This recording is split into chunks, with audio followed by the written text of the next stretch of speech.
उत्तर प्रदेश ने $1 ट्रिलियन की इकोनॉमी बनाने के लक्ष्य को रखा है और भारत 3 नहीं बल्कि $5 ट्रिलियन की इकोनॉमी बनने के दिशा में अग्रसर हुआ है। आपकी पीड़ा को मैं समझ सकता हूं, क्योंकि जो आपके नेता बोलते हैं कि भारत कभी विकसित देश नहीं बन सकता, तो आप तो उनका अनुसरण करेंगे ही करेंगे कि उत्तर प्रदेश कभी $1 ट्रिलियन की इकोनॉमी नहीं बन सकता। ये वक्तव्य आपका अपनी पार्टी के अनुसार, समाजवादी पार्टी की मंशा के अनुरूप उपयुक्त ही है, लेकिन भारत आज दुनिया की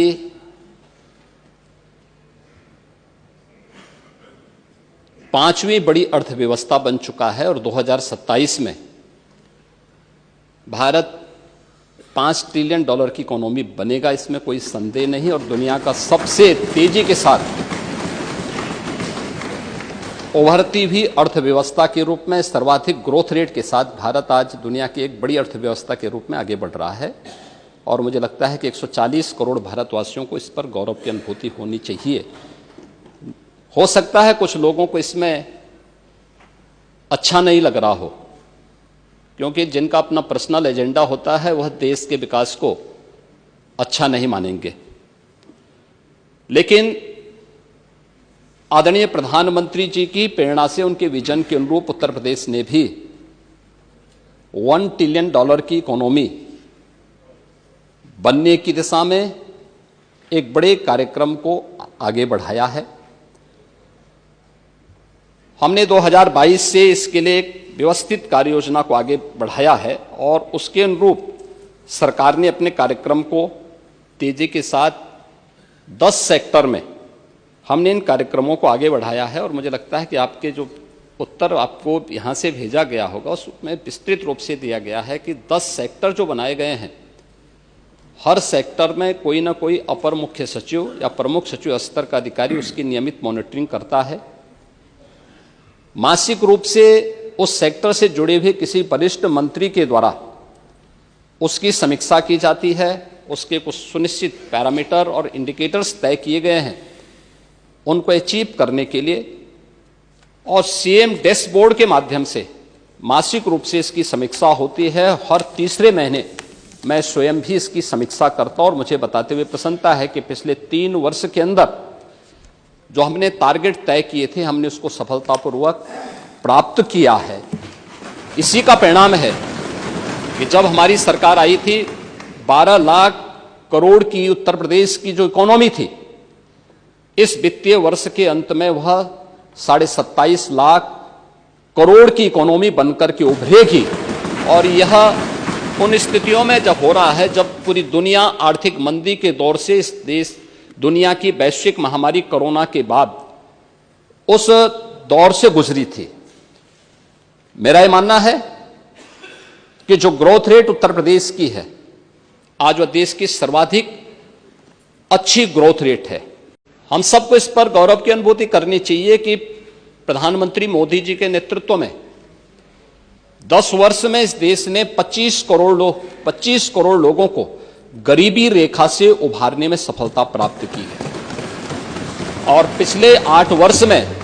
हमारी सरकार ने 6 करोड़ से अधिक लोगों को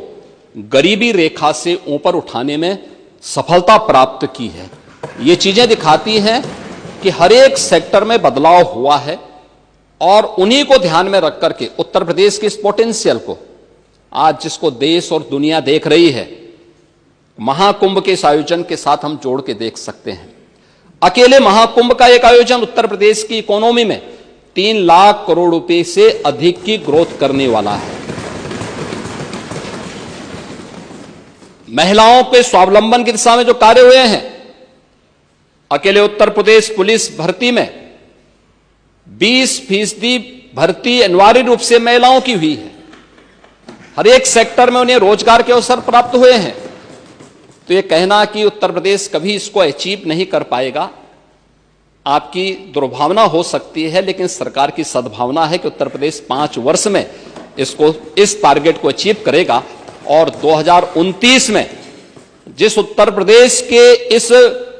संसाधनों से भरपूर उत्तर प्रदेश को प्रकृति और परमात्मा की कृपा से ओतप्रोत इस उत्तर प्रदेश को, जिसको आप लोगों ने, समाजवादी पार्टी की सरकार ने और विपक्षी दलों की सरकार ने देश के बीमारू राज्यों की श्रेणी में खड़ा कर दिया था, देश की छठी सातवीं अर्थव्यवस्था के रूप में खड़ा किया था, पिछले 8 वर्ष की डबल इंजन सरकार के प्रयास से दूसरी बड़ी अर्थव्यवस्था बना है और 29 में उत्तर प्रदेश $1 ट्रिलियन की इकोनॉमी भी बनेगा और देश की सबसे बड़ी अर्थव्यवस्था भी बनेगा। इस बात के लिए मैं पूरे सदन को आश्वस्त करता हूं। प्रदेश के अंदर मेधावी छात्र छात्राओं के लिए स्कूटी की एक स्कीम हम लोग इस बजट में प्रावधान किए हैं, जिसके लिए 400 करोड़ रुपए की व्यवस्था की गई है और जिसमें महारानी लक्ष्मीबाई के नाम पर इस योजना को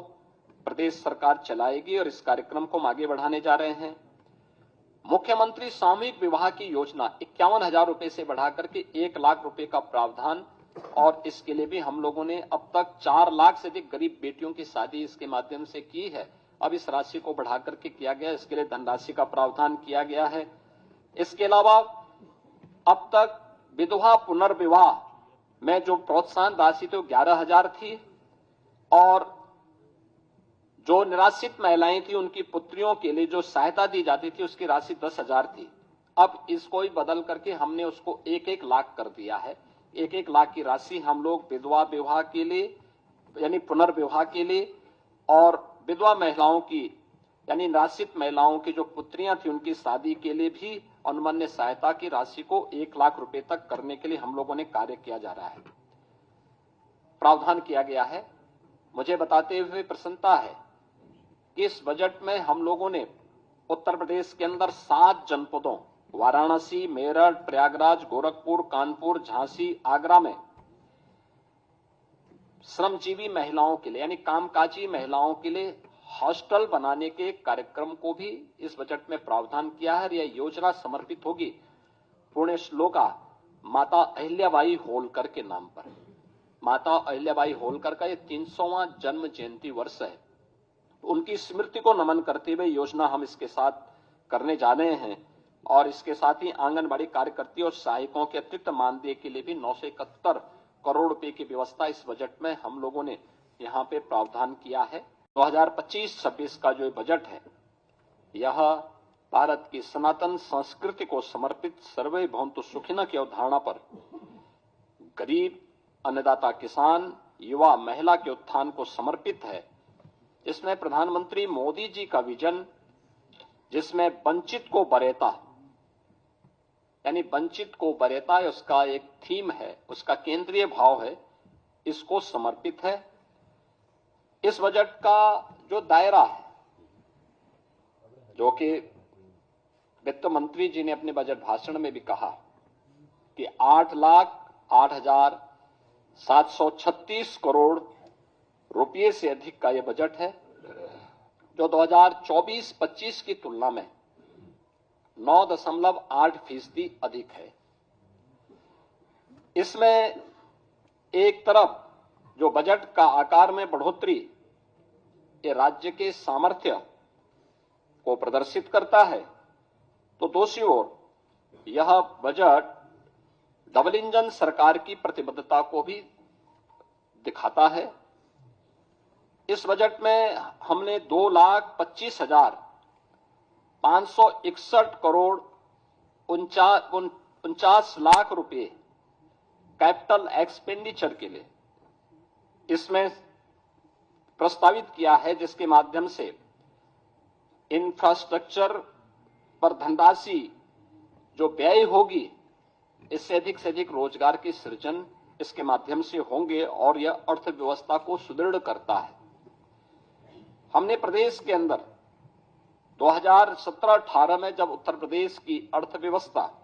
जो प्रदेश की कैसे हमने इसको बढ़ाने में सफलता प्राप्त की है, जो जीडीपी थी वह 12,89,000 करोड़ रुपए की थी, वह आज 24-25 में जो उसका अनुमान है वह 27,51,000 करोड़ रुपए होने का अनुमान वह है। और ये दिखाता है कि इसमें 3 वर्ष का कालखंड ऐसा था जब वैश्विक महामारी कोरोना जैसी त्रासदी का सामना करना पड़ा था, जो आर्थिक दृष्टि से अत्यंत पूरी दुनिया के लिए, केवल भारत के लिए नहीं या केवल यूपी के लिए नहीं, बल्कि पूरी दुनिया के लिए अत्यंत कठिन समय था। और आज उसी का परिणाम है कि 2016-17 में जिस उत्तर प्रदेश की अर्थव्यवस्था देश के अंदर 6ठी-7वीं अर्थव्यवस्था मानी जाती थी, आज उत्तर प्रदेश ने जो लंबी छलांग लगाई है, परिणाम है कि उत्तर प्रदेश आज देश का दूसरी बड़ी अर्थव्यवस्था के रूप में उभरा है। मुझे ये बताते हुए प्रसन्नता है कि जो नीति आयोग के द्वारा राज्यों की राजकोषीय स्थिति के संबंध में जो उनकी रिपोर्ट आई है, उस रिपोर्ट के अनुसार भी उत्तर प्रदेश को फ्रंट रनर यानी अग्रणी राज्य के रूप श्रेणी में रखा गया है। यह पहली बार आया है। 2018-19 से 2022-23 की अवधि में